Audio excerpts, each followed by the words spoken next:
do? You did? Yeah, Alexa Grasso. I said she might have a shot. Did you honestly say that before the fight? I said that in the podcast. Damn. That's tight. I actually didn't. I don't know. I mean, what's her face? Valentina looked very beat. I mean, she looked human in her last fight. I won't say very beatable because she did not. No, she's never looked very beatable.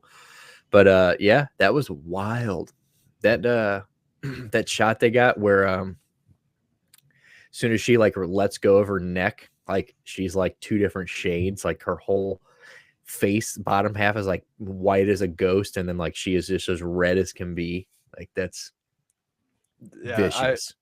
That card lived up to the hype, my opinion. Yeah, it was all right. It was cool. I mean, like I found out that there's another Conor McGregor apparently. Oh yeah, the beardless, weird chinned. Yeah, he's like an undefeated Irish guy who. Oh, you're talking about the other fighter. He's talking about McGeary or whatever. Ian McGeary. Yes, yeah. I found out there's a new Conor McGregor. He did the Conor McGregor strut and everything. Yeah, So he's entertaining, and Conor's behind him and stuff. Yeah, Conor. But what Stuart's talking about? He looks like a completely different person. It's weird, dude. And like, look, I have always been the biggest Conor dick rider, and like that's a fact. I just and like I'm talking like I'm not one of these guys that was just dick riding like before Khabib. Like I have been no riding that McGregor, bro. I've been fucking ass to mouth since like 2011, 13. Yeah. Like it's been a long time. And dude, he's just getting so cringy, and it's like, dude, when they showed him sitting in a seat, because he was there for the Roadhouse movie. That's the only reason he was there. And then they shot that scene or whatever, which everybody posted, which so like now know who Jake Gyllenhaal, like like one of the main fights, how it turns out. That's gotta be like the whole world turns out. It's gotta be like a PR stunt, right? I mean, I couldn't. It's gotta be. Out. I saw it everywhere. ESPN posted it. Like it's gotta be something. But what's her face? D, his wife's like rubbing his chest, and like, dude, it was just really cringy, and like, that was fucking weird. It was so weird. And then like now reports are, because he's in Vegas for the Roadhouse movie, and he's doing The Ultimate Fighter. So him and Chandler are doing The Ultimate Fighter. Michael Chandler and him were like super, respective of each other, whatever. Like there was really no shit talk. Now all of a sudden, like Dana says this week before the fight, he's like, everything was respectful. Now they do not like each other. Things are not good. It's like, what does that even mean? Like, is this the WWE? Are you trying to like sell this card? I just miss the day of like, I miss the days of like remember when Conor was like, it's just a faceless opponent in front of me. Like he just shit talked you. It was all fun. Like it was all like, who the fuck is that guy? Yeah, everybody laughed and had a great time. Like now it's like it's so personal. Like the Khabib thing was dark, and then the Poirier thing with his wife. That was bad. That was dumb. Like the whole your wife's in my DMs thing is like that was dumb. It's like, dude, it's like he's sitting on the cage. He's sitting on the floor with a broken fucking leg, talking about he's gonna come and like kill him and stuff like that. Okay, well, that part, like, here's the thing. Maybe, just maybe, you really are dick riding, dude. Yeah, no, look, maybe no. Here's the thing. No matter who that is, maybe after they snap their fucking ankle in half, the last thing you should do is put a microphone in his mouth, in front of his face. He has got so much adrenaline running through his body. He just lost again. Like, you got to think he's frustrated. He was getting beat up before that. It's like, and now you go and Joe gets down on one knee and goes, "Hey, you just stepped backwards. Your leg snapped in fucking half, and now you're laying on the ground. Tell me how you're feeling." Yeah, you got an opinion? It's like, what do you think he was going to say? Like, of course he was just going to double down. I mean, it was cringy for sure. And it was like, damn, I wish this never would have happened. But it's like, it's kind of like how they don't interview knocked out fighters anymore, because after 20 years, they realized, hey, maybe we shouldn't fucking interview people that have like live fucking brain damage. You know what I'm saying? Like, this guy literally just woke up from a nap. Has had to be helped to the thing, but let's keep him around the octagon for a few more minutes instead of getting immediate emergency, a medical attention, so we can interview him and ask him how it felt to get slept in front of, 600,000 people. And you never got anything insightful out of those interviews. It wasn't like, Never. oh yeah, he came. It's not like, oh yeah, he came in with a left and I didn't see. No, it was like, yeah, I just don't know what happened. And yeah, because in the back, exactly, because in Yeah. the back of his mind, he's still trying to piece together what the fuck. The last thing he remembered was walking to the octagon. Now he's giving an interview. You know, like, hey, how'd it feel to get knocked the fuck out? I got knocked out. He's like, bro, I thought I didn't even know I fought yet. You know, it's You started fighting. We started fighting. It's over. But the card was good. Yeah, the card was really good though. You know, like you said, back to the Valentina thing. Great win for Alexa Grasso. I love Alexa Grasso, so that's exciting. I love that shit. I saw that like it was something like on FanDuel, I think before the fight, like 4th round submission. If you would have like called that, it was like 50-1 odds or something like nuts. Well, and what's so wild is like we're seeing. Okay, back to last time I gotta put the tip back in real quick on McGregor. When McGregor knocked out Aldo, remember that video came out like of him like practicing that move right beforehand. Like you're seeing that a lot now. Like twice this fight card, it happened twice in this fight. Like Valentina, that like they came out and drilled the she drilled it. So right a couple days before the fight, they drilled her catching Valentina in a back spin kick and immediately taking her back, flattening her out and choking her. Like it was like incredible. And then I can't remember what the other one in the ring too. She's like, that's what we were planning for. And yeah, and then Jon Jones, the video came out before the fight. He was trying the same thing.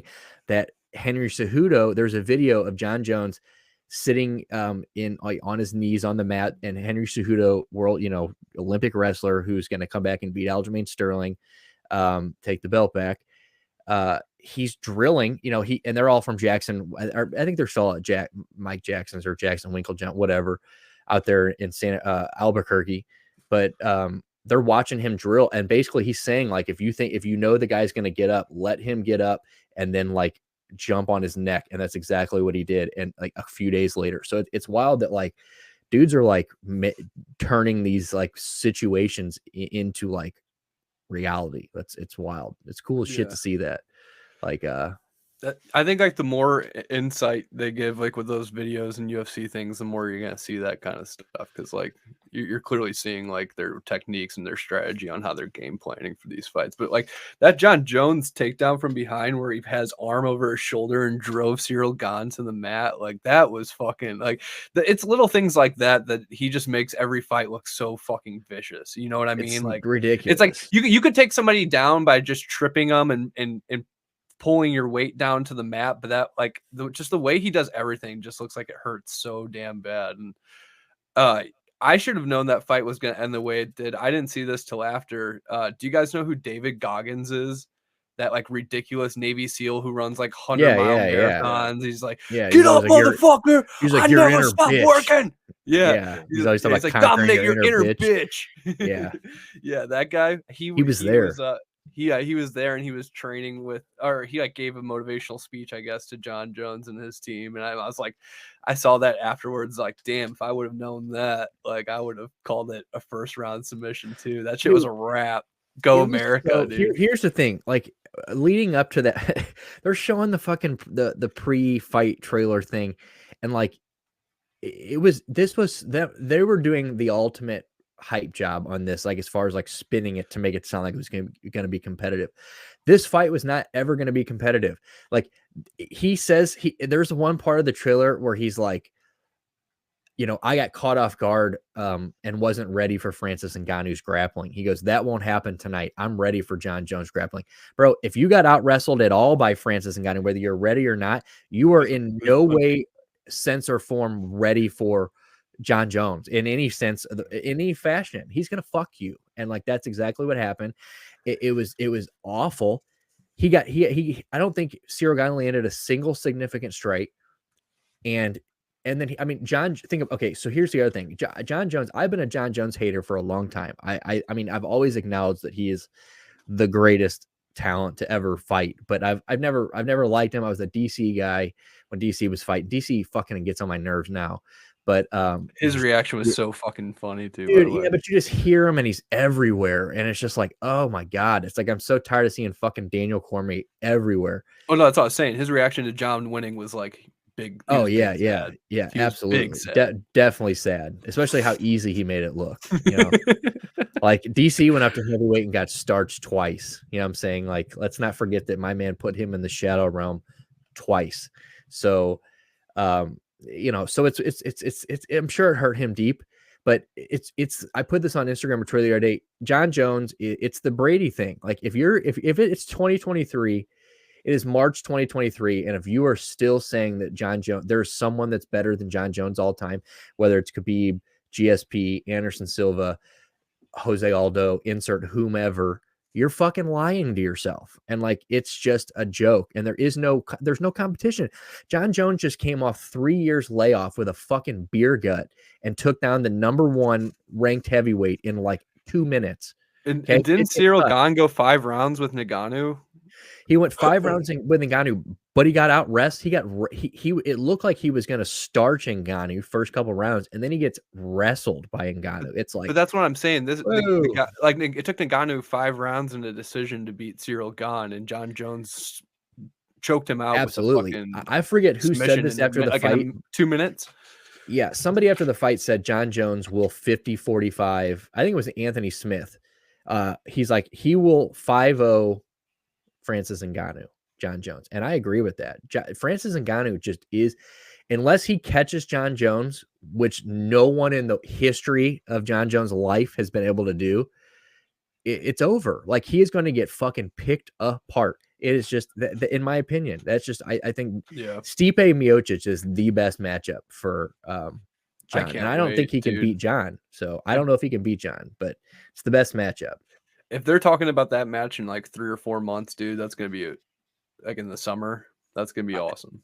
I don't want to see fucking Stipe get KO'd, dude. Dude, me neither. Well, I don't think he's going to get KO'd. It'll totally happen, though. We'll see. I don't think he's going to get KO'd. I can see him getting submitted, or I can see him getting, picked like 5 round, picked apart. Maybe like TKO'd by strikes. Dude. Yeah, or like, I can definitely see him getting, and then he gets finished with like on the ground and pound. I don't know if he gets put out, but damn, dude, that's what the front office, who is not here. If you guys haven't noticed, he is going to be gone the next couple weeks, traveling the world.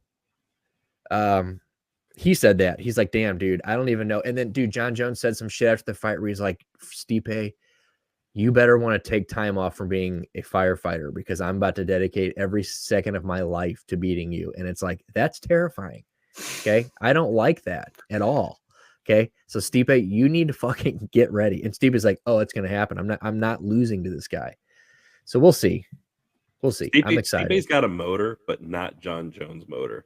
No one is Jon Jones. Now that David Goggins is in the mix. It was funny how bloated Jon Jones looked. He looked, that's what I'm saying. Like, he did not look, my buddy Robbie, shout out Robbie, big MMA fan. He's like my UFC guy. I talked to him about fights, more than probably anybody. We were saying, like, it is so clear that Jon Jones did not spend this 3 years getting to heavyweight correctly. Like, there is no way he put on that weight correctly. That is heavyweight. Like, he is chunky. Like, he did not look very good. And he did look very slow. Like, DC came out after the fight and gave this analysis, which came off as salty, and he probably should have just shut up and not said it. But in some terms, I agree with it, where he's like, Jon looked slow and his punches looked slow, and he didn't look like the same guy. And like, it's hard to say that when he went in there and just fucking dominated. But like, the few times he was throwing, he looked slow. His physique didn't look great, so if we get a fight with Stipe and Stipe starts kicking him in the stomach and taking away some of that that movement and some of that cardio, who knows? More than likely though, Jon Jones probably wins that fight, but I don't know. I mean, but shots, congratulations to Jon Jones. I mean, what a man. I mean, fucking Christ, going up there after all this time talking all that shit, went up there and did it like it was You jumped to number 1 on the pound for pound ratings. Thank God, because Islam, get that dude out of here. I mean, I like Islam. He's not bad, but like, because he was tied with Volkanovski, who I don't think should have lost the 1 ranking for barely losing that fight against Islam. But a side note to this weekend, I was with a couple buddies of mine watching this fight, and I had brought up, they didn't know this, but the super dick that Jon Jones' father has is got to be, they have to do an HBO special. Like they need to document the super sperm that this man has created. This man has three sons. Who else? Chandler Jones from the NFL. That's his brother. Oh shit. I actually didn't know this. Yeah, and then his other brother, what's his other Chandler? The other, they're both Super Bowl champions. Get the fuck out of here. That's crazy. Dude. Jon Jones brothers. Yeah, so it's Chandler Jones and Arthur Jones, who played for the Seahawks. So it's fuck. Yeah, so one dick created all of that. And he was there. Like, I don't know if you saw, like, after John won, he had his dad and two brothers in the ring. And it's just like, that guy is probably just standing there like, I literally couldn't have done any better. Dude, I've got the greatest. Fuck a Gronk dick, fuck a Watt dick, fuck dude, Jones fuck dick. them all. Like, yeah, you guys all have your dick created like dominance in one sport. He's got 2 Super Bowl champions. Oh, and then additionally, he's got the greatest MMA fighter of all time. You know what I'm saying? Like, this guy is just literally just the most dominant fighter in the history of fighting. And do you think his dad was like worried about him? Like, his 2 older brothers are just really good at football, and they're like, he just keeps getting in fights and keeps kicking people's ass. Like, and then the UFC came up. He's like, thank God. It's got a fucking purpose. Yeah, exactly. That's what we were talking It's about. It's got to be something like that. Yeah, the only black like stain on any of the family is Jon Jones and all of his legal issues. But like, that is it. Like, if you're gonna tell me that my son is going to snort cocaine, get drunk, show up to drunk to all his fights, run over pregnant women, return to the scene of the crime because he's such a fucking idiot, because he, just do the dumbest things possible outside the ring and still somehow maintain being unbeaten and being the greatest fighter of all time. Like, that is the most impressive part of the story, is that like the first 3/4 of his career, when he was killing dudes, putting dudes to sleep, he was out getting fucked up the night before. He was rolling into these fights half cocked, from the night, hungover from the night before, snorting coke all night long, like not giving a fuck. He was Lawrence tailoring it. Literally Lawrence tailoring it. Like, and like, that is probably the perfect example of another person that could just rail cocaine in bitches all night long and then go put up a Hall of Fame performance any time of the day. It didn't matter. Weekend, week out. That's a gift from God. Pete Davidson. Who? Can you imagine how proud Pete Davidson's dad would be if he didn't die on 9/11? Yeah, true that. Very true. Like, dude, he just sits there. Or you're not athletic, but God, look at your pull, dude. Or he'd be that you're the weird weirdest guy. looking kid in the world.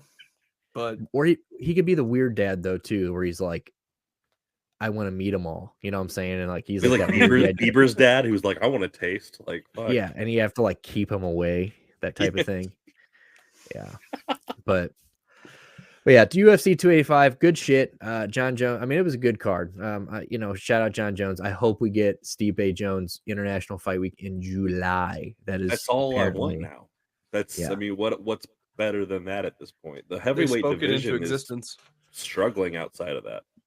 Yeah, I agree. I think we're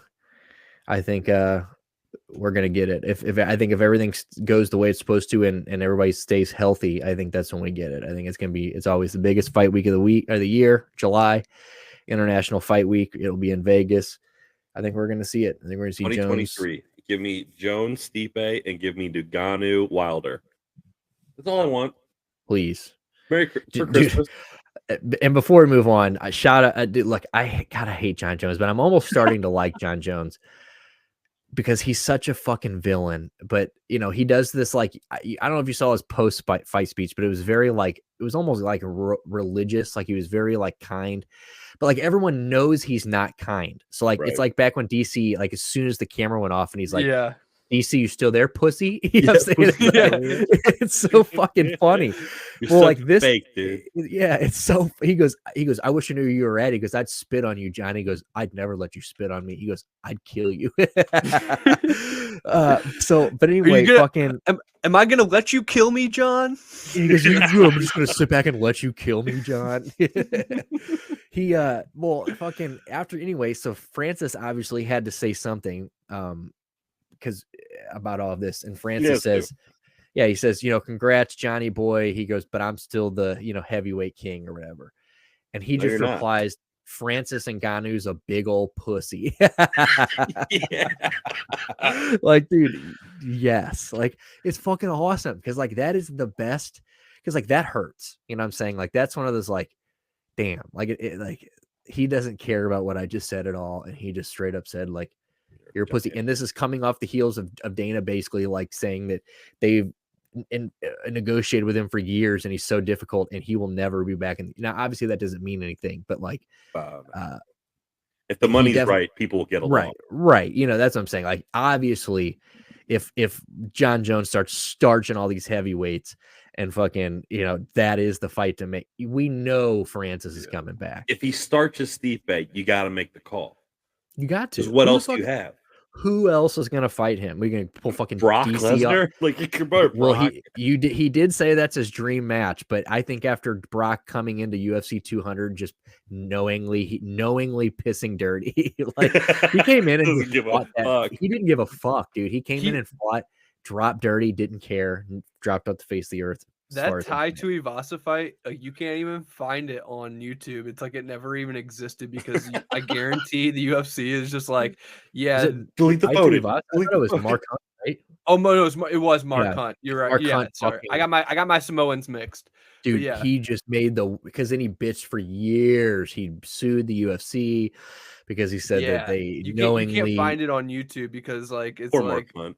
It's dude, like, he was such a baby. It's the most brutal fight you've ever seen. But like, he was just fun to watch. Very fun. I mean, the king of the walk-off knockout KOs. But like, my goodness, and then he was arguing with fans online. Like, dude, he had like a very bad like decline at the end of like, it just kind of got sad for Mark Hunt. But it was Mark Hunt who KO'd Stefan Struve, right? Yes. It was. Dude, that was like the biggest discrepancy in the fucking world, like of height. Stefan Struve was the first dude to finish Stipe. He was the first guy to beat Stipe in the UFC. I'll never forget that. Coming full circle. Right before Stipe put it all together. Wild. But yeah, I hope we see that. I hope we see Deontay and Francis too. That'd be cool. I think we need to see it. And we're also going to get, I know you guys don't really care about boxing, but we're about to get Gervonta Davis and Ryan Garcia, which is going to be titties. Cannot wait for that. That's going to be so sick in March. So if anybody's out there likes fighting, that's going to be, we've been waiting for that forever. Gervonta Davis, Tank Davis, Ryan Garcia is that little Mexican kid that's always punching really fucking fast and doing like all those videos where he's like, I mean, he's got retarded hand speed, but like, it's, I don't know. Is he going to be able to beat Tank Davis? I don't think so. But we'll see. Yeah. All right. So let's we'll come back to sports here in a little bit. What, you don't like the retard word? No, I love when retard is used as a positive. It's so good. Yeah, dude. I'm such a fan. We use retard speed, retard strength.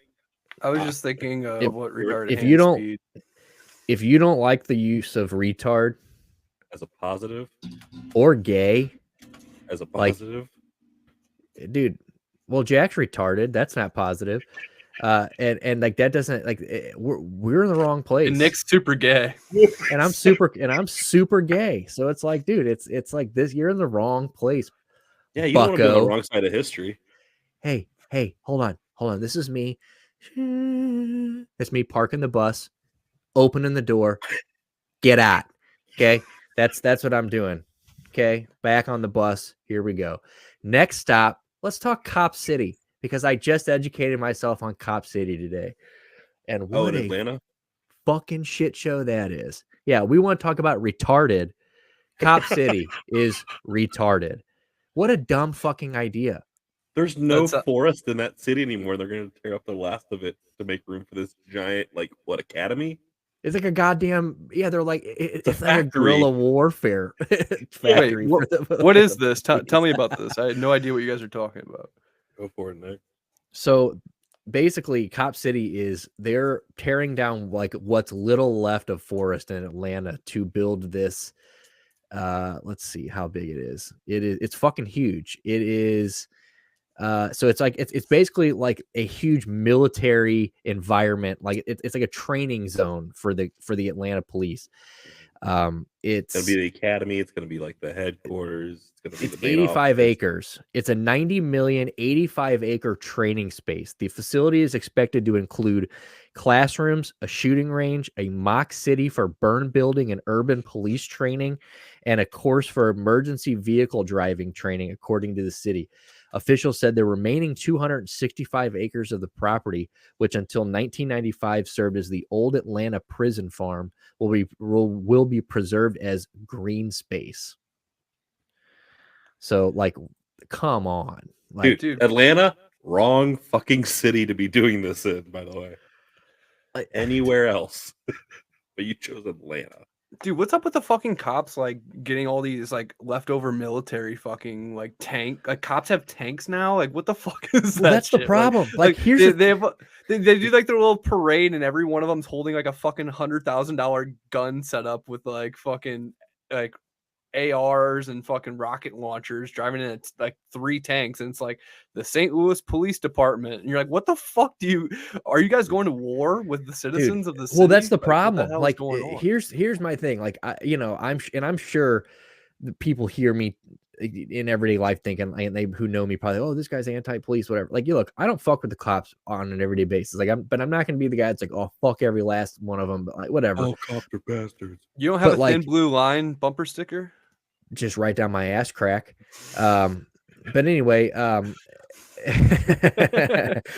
fucking this whole like they're protecting your serving. The last thing we need in this, like they're like, oh, the things are getting more dangerous. Things are getting more dangerous. Well, like, so we just, so you guys think that the solution here is to just militarize the police even further? Like, let's just give, like Jackson, let's give them fucking like assault rifles. Let's give them tanks. Let's give them armored vehicles. Like, we don't need this shit, because we've already seen in the last 5 the hard, if the people, obviously the people who support police to the death are never gonna, just see the light of day one day. But the microscope's been on the police pretty fucking hard the last few years, and if it's proven anything, it's that there is absolutely an issue with just like people with a fucking with a complex who just like join the police because they've got like a fucking little man syndrome. You know what I'm saying? Like, the bar to be a cop is so low. It's so low. So it's so fucking low. Take that money for all those like amphibious urban assault vehicles, raise the bar like for what it takes to be a cop, so that people that are like smart and physically skilled, like the cream of the crop, are attracted to being a cop, because no one's going to do that job except for idiots for the low pay that they have. Right. Like you're smart people. Yeah. You're surprised that all half the police force are guys that just want to carry a run and go pew pew. Well, well, then make it harder. Like, make it a little harder. You go to anywhere else in the world. I can be a cop. That's stupid. Dude, it's ridiculous how easy. Like, I know a couple people who are great people for cops. Like, we know Shannon and I have got friends that he's a cop and great guy, but then there's guys that I went to school with. There's people I grew up with that I see being cops. I'm like, what? Like, how in the fuck did this happen? Like, you're like, a mess, dude. how is this guy carrying a gun for a living? Like, it is amazing. And he can't take care of himself, and he's head of a K9 unit. Fuck.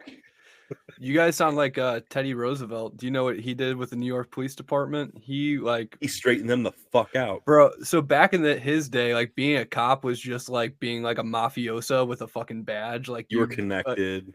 bro, you had to be like in a cop family to even be a cop and stuff like that. And it was just like super fucked up. Like these guys would just be getting pissed drunk, shaking down people for money and like like just pinning crimes on people and not doing their job. And then Teddy Roosevelt like came in and he's like, yeah, you guys all have to like take a physical test because it's like it was a bunch of fat ass dudes who couldn't like do anything. Teddy Roosevelt like invented the police academy. Yeah, he did in New York. It's crazy. Yeah. That's tight. I didn't know that. And then they ran him out of town. All the cops were like, fuck this guy making us fucking run. They fucking hated Teddy Roosevelt, dude. That was his thing. They're like, wait, you gave us a gun. You want us to be physical and shit now? Yeah. Like you want us to like do shit? Nah. Dude, but that's what I mean.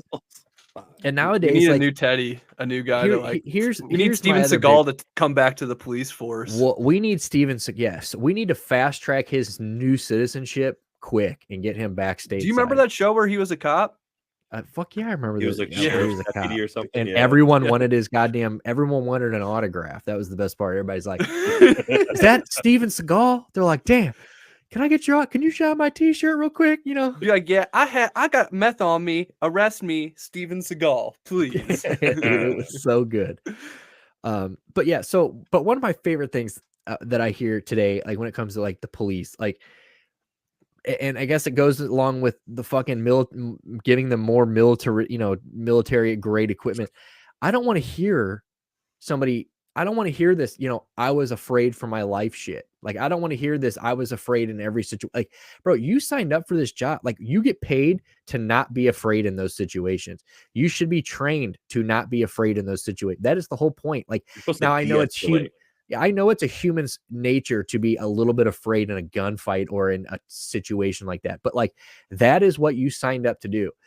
That is why the training is to be a little bit better. So when you're in those situations, your very first thought isn't, I need to pull out a gun or I need to, this guy's got a crowbar. Like I need to fucking shoot him in the chest. You know what I'm saying? Like de-escalate, de-escalate, learn how to de-escalate. And it goes along with like, tasers are super effective, dude. Tasers are super effective. Yeah, you don't have to shoot somebody with your revolver. You want to pull a trigger? Taser. Just do it. Taser him twice. You know what I'm saying? Like, do it. My mom tased the shit out of my dad. He's still alive. He's still around. Yeah. Look at him. Your dad's actually living pretty fat. So everything turned out. Maybe you did taser. Yeah, literally. I guess he was fat then, dude. He could have had a heart attack, but he didn't. Mean it like that. I just meant luxurious. Shit out of that dude, and she had no trigger discipline. Yeah, but that's how I feel about it. Like, now obviously there's situations where you have to use deadly force. I am all for that. Like, if somebody runs up on you with a gun and you have no situation, like shoot that motherfucker. Like, but. Like, I don't know. I just feel like in the last couple of years, they've been really kind of forced to take a look at themselves. And I think that like we're seeing there's a little bit more cracks in the fucking, in the concrete than people want to admit. And if we could just put a little bit more money into maybe the training, like you said, and less into, hey, let's give this guy with a 1.5 GPA who flunked out of fucking high school, who got a GED, who's never had a real job until this call for action because nobody wants to be a cop. So now he, we hired him first. Dude, I know somebody who 4 years ago, literally no fucking way he would have been allowed to be a cop. I know somebody who's got straight up gout in both legs. He's got gout in both legs, and he is a police officer. How is that a thing? You know what I'm saying? How old is he to have gout in both legs? He's 31 years old. What the fuck? That's all I'll say. So tell me this. So you're telling me that if I'm running away from this motherfucker and his gout acts up, you know what I'm saying? And he just face plants on the concrete because his two legs locked up. You know what I'm saying? Like, he ain't got his fucking cherry pills with him. Like fucking oops, like I don't know. So that's my rant on it. So are they actually gonna call it Cop City? Is that like a real thing?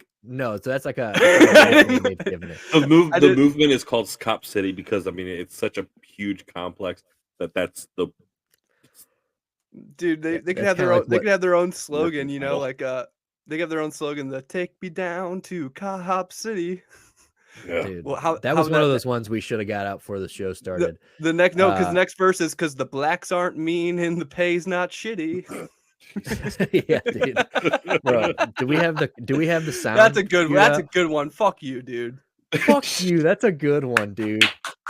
Come on, take me down to Cop City where the blacks aren't mean and the pay's not Yeah, shitty. it was better the second time. It was good. It was good because I didn't have to pause. Fuck you. All right. Oh, yeah. But yeah, so yeah, Cop City is not what it's called. It's actually It should now. yeah, Yeah, it it really should be called well Cop now City. it Lean should into be. it. Like it's totally Cop They should City. just Fuck lean you into guys. it. So it's in Atlanta, but I guess it's actually is it like a city or town or something in there? No, it's just as Atlanta. So it's just the Atlanta Public Atlanta Safety proper. Training Center. So that's what it's actually called, the Atlanta Public Safety Training Center, dubbed Cop City by its opponents. So yeah, we'll see. This should obviously they're not going to stop it, but I mean they're well, and I guess they're saying so. There was actually a so I guess they were clear during there was actually an activist killed during these protests. They say that while Manuel Estevez Terran, also known as Tortuguita, was This killed was a as couple nights ago, I think. yeah, well, was killed January 18th after allegedly shooting a state trooper while authorities were clearing people. So apparently, like, I don't know if this guy didn't know what was going on and like they came into his area, started clearing people out, and he shot him. But they shot and killed him during all of this. So I don't know. I mean, that's These what I'm last saying. few nights, it's been picking up again. Like it'll happen in waves where like it gets a little hairy and like the protests get out of control. These last couple of nights, it's turned into pretty bad again, where people will dress all in black, balaclavas, sneak in there, try to destroy like construction equipment, Molotov cocktails, throwing rocks, trying to dismantle shit, cut fuel lines, like just anything to sabotage and like stop the inevitable. That's fucking wild, dude. Yeah. And you got to think there's probably some shit going on. Like, I mean, we know all too well here in St. Louis that, I mean, especially Jack, you know, is personally tied to these, you know, Ferguson. But no, the fucking the cops that he knows all too well, but the people that stir shit up, that we won't get into the story, but like the cops that fucking go into these protests and as like citizens, you know, and stir shit up to get everything riled up. That happened here, like where they actually beat the fuck out of some guy who they didn't know was an undercover cop. So basically, so like there's two or three cops that are doing like a lot of federal prison time for, yeah, they went into, they were basically on the riot patrol when all the Ferguson stuff was happening, and they beat the shit. They took some black dude into the back alley or something and beat the dog shit out of him. But what they didn't know is he was an undercover cop. Oh, fuck. So yeah, so this was all over the news, and somebody that we know, he like personally, sued the city and everything, and he like was, yeah. Like imagine like booking this guy and looking him up and that oh shit feeling when you realize you just beat an undercover cop. Yeah, it's like you deserve to go to jail, regardless if it's a cop or not. Like they're so like it's so stupid because like it goes with that whole fucking, I guess, to tie it back into the tanks and that stupid bullshit. Like they treat it like it's a fucking like a foreign military operation when they like are doing those like anti-protest shit. They're like throwing like fucking tear gas canisters and like walking side by side with riot shields. Like we're like, dude, this isn't fucking like, you know, exactly. De-escalation does not exist. You're not in Iraq. Like what the fuck is the, like? It's just like the prison system. It's like we are not in the business of rehabilitation. We are not in the business of de-escalating. Like that's just not what we do here. We press the issue, we stir shit up, and we basically punish. We just put you in a fucking shithole for the rest of your life and treat you like, I mean, no matter how. I mean, obviously there are people who deserve to be treated like that, but like there are a lot of people who, you know, don't deserve to be treated like that, who are just, you know, the prison system is the reason that they are the way they are when they get out. So, you know, it's the same thing. I mean, de-escalating is just not a fucking thing here. And when you, like I said, you go into a situation where people are already pissed off and you're dressed like fucking, you know, you're dressed like a goddamn, you know, special forces soldier, and you've got your, you know, riot shields, and you're throwing the things that blow up and have like little beads in them and shit. You know what I'm saying? Like Yeah. you're fucking people up, dude. Bro, You're America macing knows people. America knows so little about de-escalation that we had a commercial made by Pepsi with Kylie Jenner giving a man a Pepsi to calm down a riot. Yeah. That's like, And everyone went, America "Fuck has you." no idea how Yeah. people de-escalate Like shit. what They're the like, fuck are we they made a doing, commercial and dude? they're like, is this how it happens? I don't Yeah, know. like what the fuck are we You doing? Like you can't waltz in like it's Tiananmen Square and tell people to calm down. Like we're not going chill to out, calm bro. down when you're coming over. Nah. Dude, cherry vanilla Pepsi. And I like how it's the cop who's like, oh, fuck these protesters. I can't wait to get home. And then Kylie Jenner hands him a Pepsi and he's like, you know what? You know Maybe what? I'm I not get where they're- racist after I s- all. I'm not I going know to where beat the- my wife tonight. Yeah, I see where they're coming from here. But well, Jeez, dude. We're speaking so of fucked, aren't we? speaking of military police, that kind of gets into what we're going to next. We'll start with where in the world is Jack today, which goes right into our next topic of the day. Jack, go ahead and tell us where you are. Viva Mexico, baby. Viva la Mexico. And why? And that is he is in Mexico because per usual, we need boots on the ground. And as of yesterday, I guess this all happened yesterday, we got Americans kidnapped in Mexico, and they died for a tummy tuck. A goddamn Just tummy like tuck. Kanye West's mom. I mean, Oh my God. taking bitches like out that one at a time. Well, actually, in this situation, the tummy tucker did not die. She is one of the survivors, which obviously, all jokes aside, we're happy that at least 2 of them are alive. Yeah, But that's the cool. story is Welcome 4 home. people drive from, I think it was North or South Carolina. I believe it was North Carolina. Yeah, they're in a minivan with Carolina plates. Went down to Mexico for some cosmetic surgery for a cheap tummy tuck. And this is like right across the border. Like this is like literally like it's like 5 minutes from Texas. Yeah. But it's one of those red zones, do not travel. So they had actually minivan through it. They took a minivan through it. Like, I mean, what are we doing here? Like, apparently there were people that were like airing caution before they left, but sure as shit, they all hopped in this minivan, and she was going to go by herself, or it was going to be her and one person. But we were talking a little bit about this before we got on here. I read a little bit about this today, and the friends of hers were just basically like, this is a long drive. We're going to go with you. So we can kind of help you with the drive. We can switch off driving, blah, blah, blah. They get into Mexico and they drive right through a fucking gang war. I mean, like, it's like Clark Griswold. It was mistaken identity, I guess. They got caught up in the shit. They got caught up in it. So, well, they say, because if you see, there's a bullet hole in the driver window, and they were driving through 2 cartels fighting, and I guess a bullet hit I don't know exactly what happened, but a bullet hit this is like Clark Griswold. In East St. Louis. Excuse me. Can you help me get to this? Can you give me directions back to the freeway? Man, fuck your mama. Thank you very much. So I guess they get, she probably, I assume after they get shot in the window, when the window gets shot, they veer. And that's when this wreck happened. They pull up in front of the van. Yeah.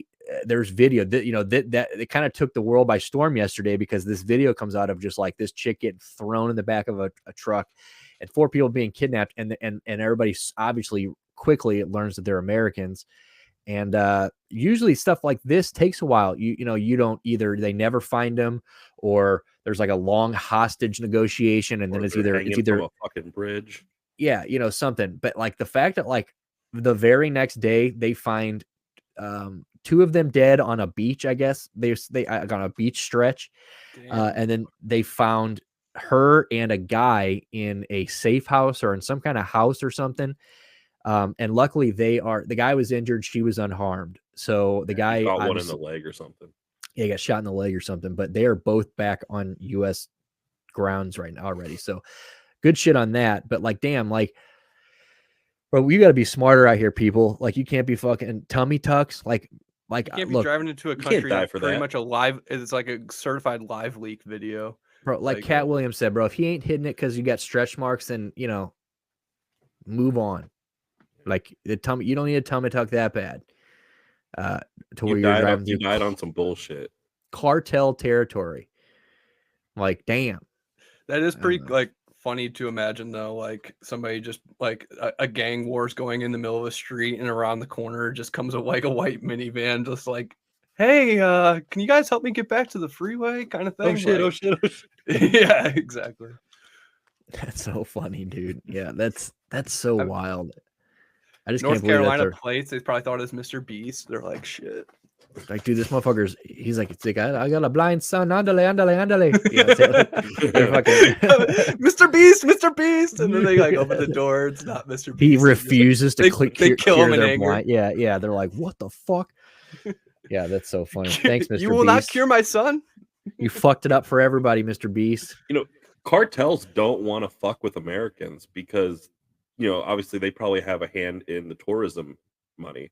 They run shit. President doesn't run shit in Mexico. The cartel runs shit in Mexico. You ever see that video of those two guys that went down? It was a dash cam pointed at them. They took a wrong turn in Mexico to go see a dude's like mom, and they stumble across like cartel like safe, like their safe house. They get stopped on this road. These guys pull up with like heavy machinery, and both guys start crying and getting like super hysterical. And the cartel's like, "It's okay, we're not gonna do it." And they're like, "Please don't kill us." Oh, Like, yeah. no, calm I've down. seen that Just video. turn around and come back the way you went. Don't talk about this, and you're gonna be fine. And they're trying to give them directions to like get back on like the highway. And the whole time the guys are like, "Oh my god." They're like, oh my god, si, senor, I don't speak Spanish. It's exactly what the fuck they're doing. They're like, "I don't know Spanish. No habla inglés." Dude, Please that's don't kill awesome. us. I'll send you the guys' video. I'll post it on like the Dude, look, here's the my thing. socials. You take a wrong turn into Mexico, you deserve to die. Like that's just it. Like that's Darwinism right there. You make a fucking wrong turn across the border and into like it's like in East St. Louis. You pull into a one-way street in East St. Louis, like with no turnaround, no circle on the end of it. Don't like stop. if you don't if you stop and don't make it out, like that's on you. That's Don't a big stop past direction. oopsies. Don't roll through stop signs. Like just go. Yeah, dude. Fuck that. Like, yeah, get back across the border as fast as you possibly want. They said you shouldn't even been there. Oops. But this is a big oops. Like, damn, you willingly went across the border knowing it was dangerous into like, I saw a map today. There's like like Mexico is fucking huge. There's like 4 places in Mexico you can't go. Okay. Like right now they're like super under, like do not go red zones. Okay. That's it. I can guarantee that there is somewhere else in Mexico that's given cheap fucking tummy tucks. You know, I mean, they're giving fatty surgeries everywhere, I'm sure. I mean, like, what do they call it? Medical tourism. Like they had to give it a fucking name because You don't even need a prescription for anything. You can buy anything you want at a pharmacy. when my wife grew up super poor in Nevada, and like once a year they would like talk to the whole family and be like, okay, who needs what? You need fucking like a prescription for this. You need this. You need this. You need this. You need an inhaler. You need this. And her family would pile into a fucking car. They would drive from northern Nevada down to San Diego into Tijuana. Let's pick go. up all the fucking prescription drugs for the family and bring it all back, because even as a poor fucking immigrant family, it was cheaper for them to drive all the way down, cross the border, buy shit, come back across the border, drive all the way back up, than it is to just get it at a U.S. pharmacy. Wow, bro, that's fucking crazy. You can go to any pharmacy. That was a regular thing in my wife's childhood. That's tight.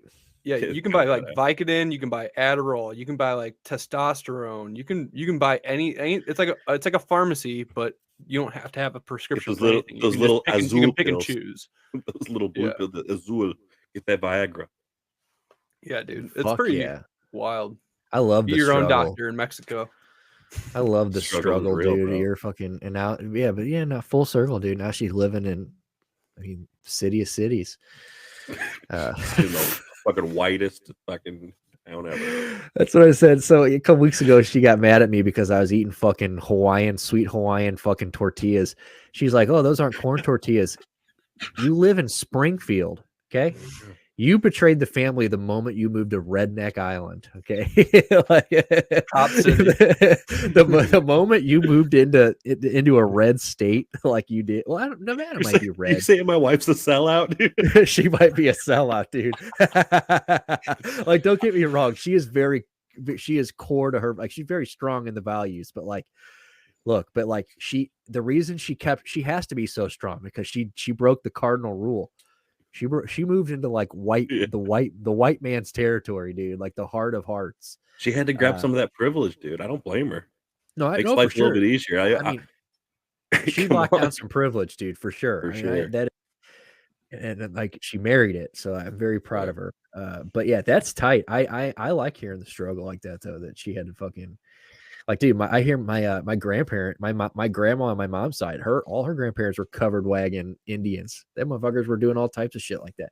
I don't know if they were doing one trip a year to Mexico, but like these are like I thought when I think of that type of shit, I think like how long ago that had to have been, but like that's literally like my grandma's mom. You know what I'm saying? Like that's wild. Yeah. Like not that long ago. No, this country's so young, dude. Like slavery and shit. Like that was just like a couple grandparents ago. Like Yeah, well, people are still in their fucking feels right now, and justifiably so. Yeah, well, I think yeah, dude, that's we didn't even get into the we can get into this next week. We could have spent all episode on this. We didn't get into the Murdoch trials. We can maybe wait until the front office gets back because that's far from over. So I think we're gonna have some new detail, like as far as like appeals.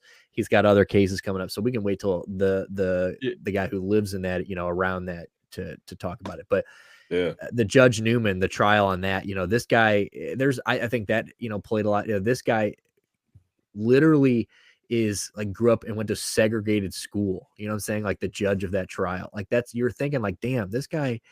Dude, all of our grandparents probably remember like black and white water fountains, black and white pools.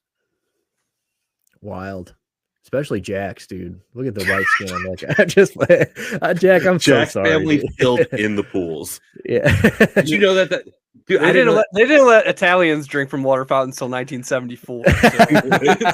So. And even to this day, when we get done with a water fountain, they wipe it off. Clorox wipes and shit. They're like, dude, they're like, is the Italian gone? Is the Dago gone? They're like, yeah, fucking get out your Clorox wipes. I was reading about how popular like and commonplace public pools used to be. Now it's not like municipal city-owned public pools. Used to like every town had a fucking pool. They were everywhere. But instead, throughout the South in like the late 60s, they were forcing, deseg. And rather than allowing blacks to swim in their pools, they closed the fucking pools all over the country. Filled them up with fucking concrete.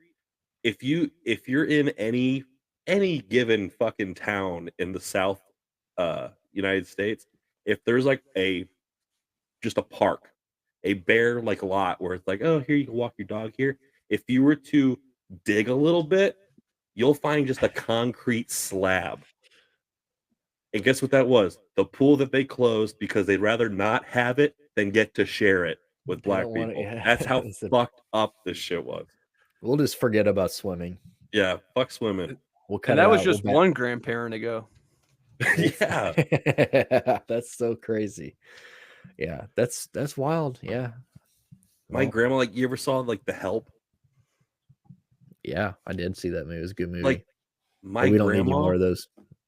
My grandma has like her help stool. When she was a kid, she was like, we had a help. I think her name was like Dolly. And she's like, this is Dolly's stool. And when I was a child, Dolly was our hired help. And she would cook all the dinners for us. And she would set the table and we would eat in the dining room. And this was her stool where she would go eat in the kitchen. I'm like, and she was like having like fond memories. And I'm like getting angry until I remember like, okay, this is just a different time. She's a product of a different time.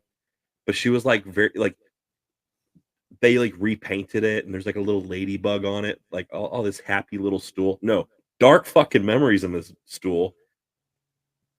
I want to destroy that stool. I hate that stool. Every time I go to my grandparents' house, I'm like, look at this fucking racist ass stool. Holy So shit. bad. I was like, You should yeah, walk you out with it forced over her your to eat in the shoulder. kitchen away from you. Dude, that is, yeah, The Help. That was the last movie I saw where I was like, that's it. We don't need any more. Like, that was the last one. That was the last But white savior movie. I'm yeah. good. We're done. Damn. Well, rest in peace to her. Who? Fucking My grandma? no, the lady who she made sit in the fucking stool, dude. Dude, all right, That's Dolly, a sad. dude. I know. Yeah. I mean, fuck your grandma for making her sit in that stool. My grandma's But family. yeah, and all of them. But I guess before we get out of here, let's what do we got? Where are we at? 54 minutes. Is there anything else we want to chat about, like world news wise, before we get out of here, before we swing out? Because I do want to talk about Ja Momo rant before we get out of here. But is there anything else going on in the world that we need to cover? I had a comment I was going to say. I need to quit. I'm so ate up. I had something I was going to add to the last conversation, but I can't remember what it was. So is there anything else that's going on? Like there, it's kind of been a. There was that Oh, kid that it's a attacked that news week. teacher in over the Nintendo Yeah. Switch. I have the I video. saw that. Yeah, we did see that. We can watch that real quick because he fucked her up. Yeah, I've seen it. Oh, Not a huge fan of it. It's so just rough. tough to watch people, like women, just get fucking clobbered. He's It's pretty- 6'6". Yeah, dude. A That big he like kid. he threw her down like a rag doll, dude. And yeah, that shit's disgusting. It took like 5 teachers to fucking hold that dude back, and he was still kicking her and shit. My aunt's a teacher, and last time I saw her, I was like, "When are you retiring?" She's like, "I did the math." She's like, "I could get my pension in 2 years, and then I'm out of here." She's like, "I'm so over this shit," and she loves teaching. She loves children. That's like her calling. But she's like so glad to like give up her fucking calling because it's not worth being a fucking teacher anymore. It sucks so bad. It sucks so bad, dude. Oh well, if Being a cop, being a teacher, like same. You dude, selling drugs. You risk getting shot every day. You know, Yeah. You just gotta sell Who drugs. has an easy job anymore? no one. Everybody should just be crypto frauds, or we just all just.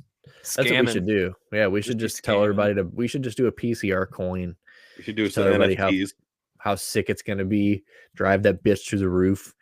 Live fat for like a few years, and then we'll just go to federal prison, dude. Dude, we'll just say it's an AI token. Done. Yeah. Dude, eggs are I don't even know what that means, dude. But people would be like, "I'm in." AI, I'm in. I'm about it. All right. Well, before we get out of here, I do want to talk about John Morant. Talking about teaching, somebody who's never been fucking taught day in his goddamn life. John Morant, like Jesus Christ, despite his fucking private school upbringing. Well, here's the problem, dude. His dad is like his buddy. Like he's so. I'm pretty sure they're like not far away in age. Like they're like T Morant is they're like homeboys, dude. Like it's cool. It's super tight, but at the same time, it's like. This is kind of what you get when you get like when you got a guy who you've never really taught a lot. You just kind of encouraged to. I mean, you see John Morant getting in a spot on the fucking court, and you not far behind is T Morant. You know what I'm saying? T Morant, John in the crowd. He's always involved and everything. But John Morant and the Mahomes of fucking. It's unreal, and like. And I don't mind T Morant. I think T Morant is entertaining. I think the whole, as long as John Morant's not doing dumb shit like this, I am all for him trash talking. I love we're okay in the West. I like it when he tips waitresses a lot. Yeah. I just like him on the court. I like him and Dylan Brooks being villains. I like them embracing this whole we're against the world type attitude. Do all that. But this whole I'm fucking toting a gun around and like that picture he flashed him in the pistol, that was the most pointless, stupid photo. Like, what are we even doing in that photo? It was literally just a photo to say I've got a gun. Yeah. And now I don't know if I posted this in our thing earlier, and Bleacher Report took it down before I could even go back to it. So yeah, I put this up and then he deleted it. So I don't know if it's because it's not true or maybe it's just not supposed to come out yet or whatever, but this could be huge. I mean, this, you know, when this is, I think, stemming from, you know, the Gilbert Arenas days when, you know, when he brought the gun into the locker room and all that crazy shit. Yeah. You know, and so if this is true and they're trying to find out, because, you know, the strip club is investigating now, the NBA is investigating where this gun came from, and if he had it on the team plane, which you've got to imagine that players probably have guns on them I mean, especially in the NBA, especially in professional sports, the NFL, like these guys who in the offseason might go back to some rough places, you know, I'm sure they carry a fucking gun. Most of them do. You know, you're going back to these places and you got a lot of money, you know, you got a target on your back, you know, and I'm sure that people fly on team planes with guns all the time. But this is just one of those things where, like, you're just telling on yourself at this point. Like, rap snitches, dude. Like, telling all their business. Snitch, dude. Sit in the court, be the own star witness, okay? Like, you need to quit. MF Doom said that like 20 years ago. Get the whole team sent up for years. And that's what's happening. You're getting a 50-game suspension. The whole team's going to suffer because of this. You know, you guys are in the top 5 teams in the West. You guys are running your mouths. You know, you've got the chance to prove it now where you got KD in the West again. You know, you've got him in Phoenix, and you've got so much young talent. You got Denver balling right now. And like, this was your chance. And if you go 50 games, that is obviously the rest of this season. Yeah. That would take, I don't think that doesn't include postseason. I believe. So that would then pick up again next year. So it's like, I don't know. This is just, it's so dumb to do this constantly. There's no place else to have gotten a gun. You played in Denver.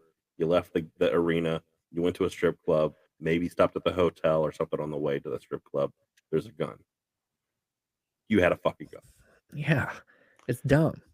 So Stu, weren't you saying he like went to like a private school and like he like this is kind of like him putting on a front a little bit, or is that not, dude? Is that not the case? I didn't understand. I mean, I know he went to Murray State, which is like, you know, Northern Kentucky college. So I mean, the way he was acting in that video, it really seemed like he wasn't handling his shit very well. He was fucked up, drunk, whatever.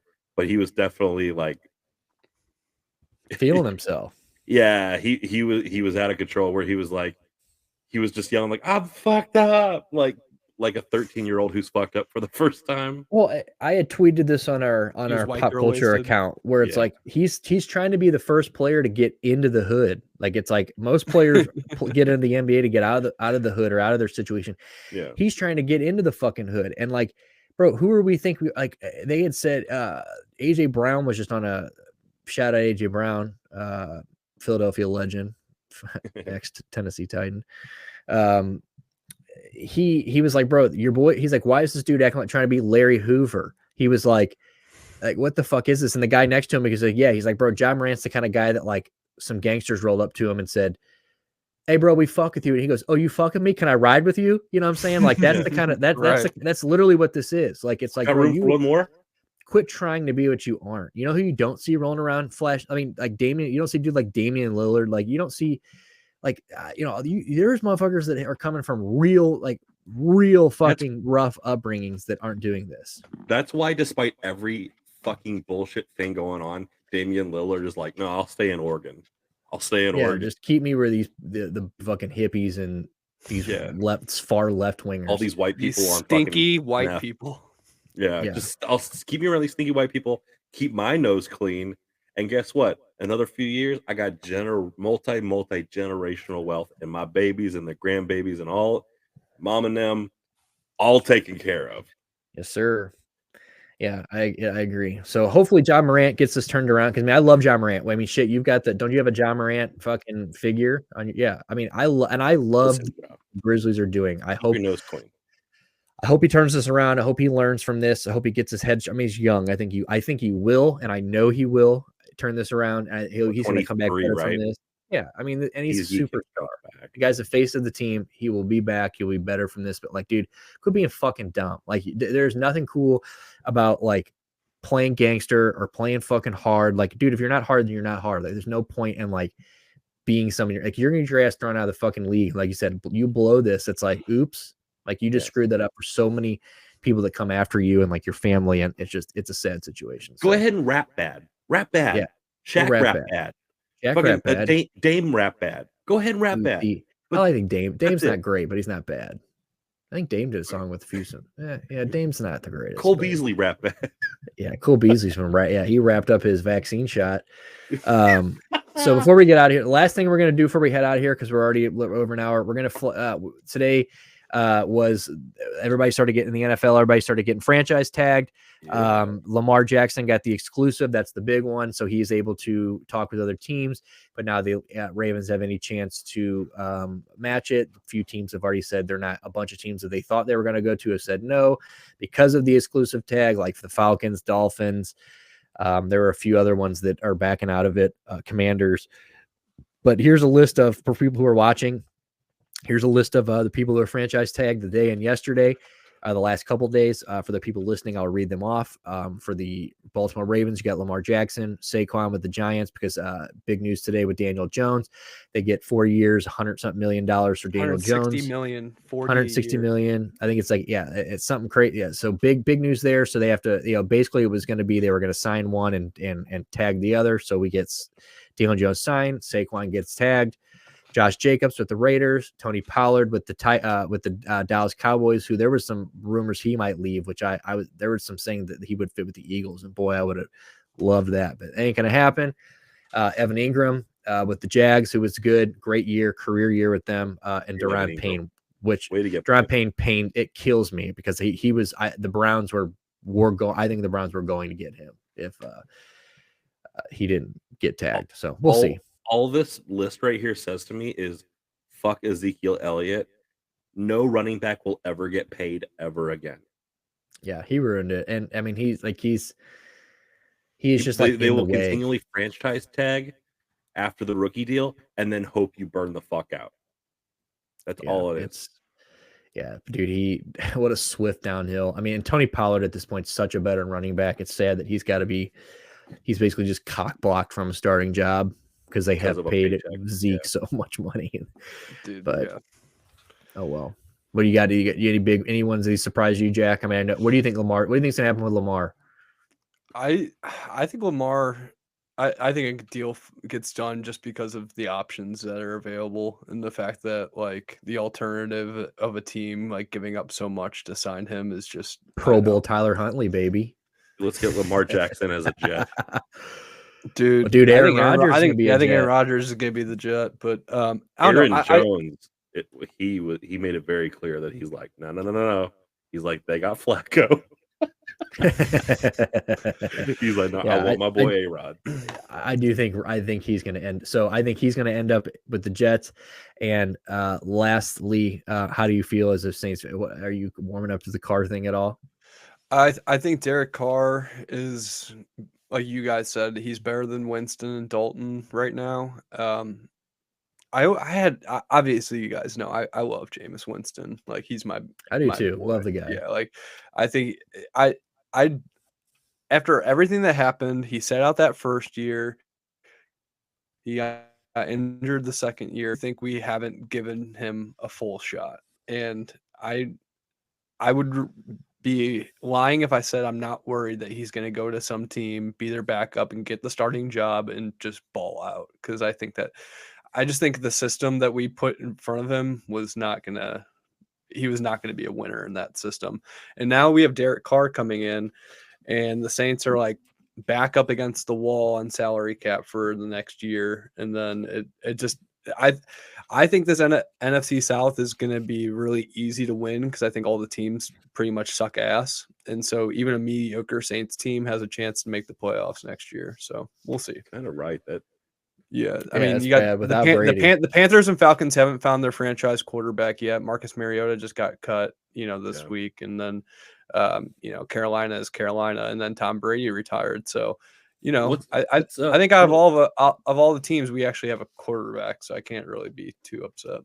So since the Falcons dropped Mariota, I mean, are they going with the young gun, or do they got to bring somebody in? I think Desmond Ridder probably gets the starting job at least, unless they can find a way to draft a quarterback like Anthony Richardson, I don't know if Anthony Richardson falls that low, but you have Bryce Young, Will Levis, and the other guy. Yeah, I think Falcons are a Desmond. talented team. I think Desmond Ridder is going to get the chance, but I don't. Just because the Falcons said they're out on Lamar, I think he's probably staying in Baltimore. But if he does not, I think the Falcons are. I mean, let's not forget Deshaun Watson said that the Cleveland Browns were out too, and then 24 hours later he was a Brown. So let's not forget that he was. Yeah. So let's see. I think that would be because here's if Lamar Jackson goes there and can play with. I would hate it. What's the young guy they got?